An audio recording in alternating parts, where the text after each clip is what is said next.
Welcome back to the Tropical Update. It's Thursday, September 28th. I'm Tom. I'll be guiding you through the graphics. We're going to be talking about Hurricane Maria, which is started to move toward the northeast away from the U.S.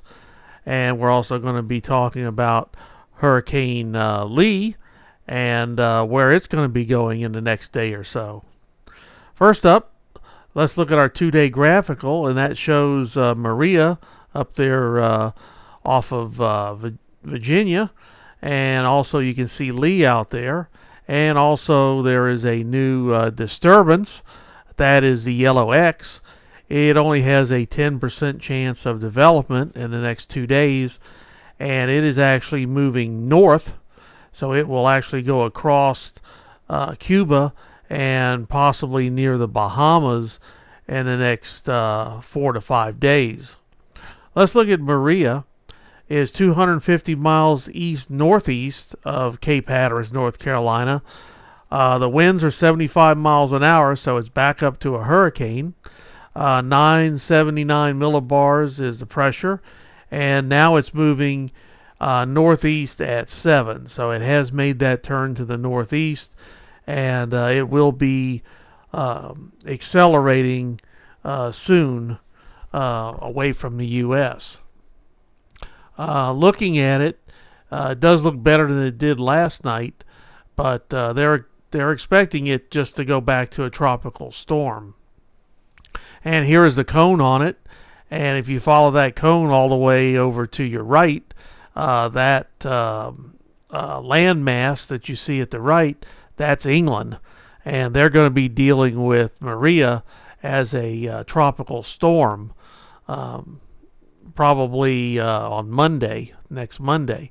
Here is the storm surge forecast, and they're still got this up 2 to 4 feet until Maria actually gets a little bit further away from the mainland of the U.S. There still is possibility of some storm surge. And here is the watches and warnings. They have all been taken down, which is great, and there won't be any more need for any watches and warnings for the Outer Banks.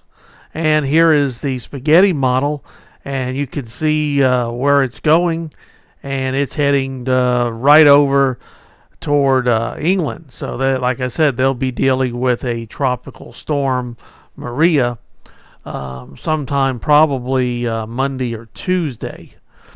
And here is Lee, and Lee at 11 p.m. had 110 mile an hour winds. It was moving north-northwest at 7 and had a central pressure of 966 millibars.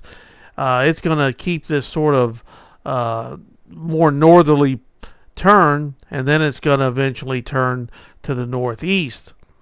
And it will accelerate and head almost exactly on the same path as Maria. Now, looking at the models, you can see where it's going, and again, it's going to be going over to England. So England is going to have some very rough weather with both these systems headed its way. Now, back to the 2-day, as I said, that yellow X, that's a disturbance. And they think that it's only got like a 10% chance in the next couple days of developing, and it is going to move north. This is a little hard to see, but that area that you see just below Cuba with the green and white and red stripes, that's a favorable area for development. So, but once it gets north of Cuba, that's not that very favorable area, so they don't expect it to become any type of a major storm. Next up, here's another. This is an intensity guide. This one's a little different, but you can see where the X is. If you look from the last one where the X was, it was below Cuba, and if it moves across off of South Florida into the Bahamas, they're showing that it's actually a little bit better area for development. So 2 different models. We'll have to keep an eye out once it gets on the other side of Cuba. And also, there is a wave that came off of Africa. We're going to have to keep an eye on that because as it gets closer to the islands, there's a favorable area there for development. Hurricane season is nowhere near over, but it is on the winding down side when it comes to right near October. Now, here is our beach forecast. It's in the gray, which is the low, but still they want you to, before you go in the water, make sure if there's any flags, warning flags, that you see those, and make sure there's a lifeguard out there because there still is some rip currents and high surf. The UV index has went up a little bit. It's an 8 and a 7, depending on where you are in South Carolina or North Carolina beaches or Florida. And that means, 20 to 30 minutes, you could get some skin damage if you're out there unprotected. Now here is our space weather.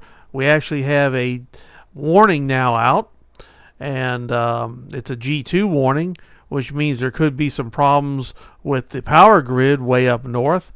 Also, they're talking like HF radio. If you're a ham radio operator, there could be some blackouts and fade outs. And the aurora. They say that there's a possibility you can see it in New York State, Wisconsin, and Washington State. Now here is a picture from midnight, and this was in southern Wisconsin. So definitely the aurora is strong. I did get a red alert warning from Canada, the aurora alert system up there. So very much you might be able to see the northern lights tonight. Well, thank you for tuning in, and make sure you subscribe, hit the like button. Have any questions, feel free to post them. We'll be watching that disturbance that's south of Cuba as it moves north, and we'll be watching that other wave that came off of Africa.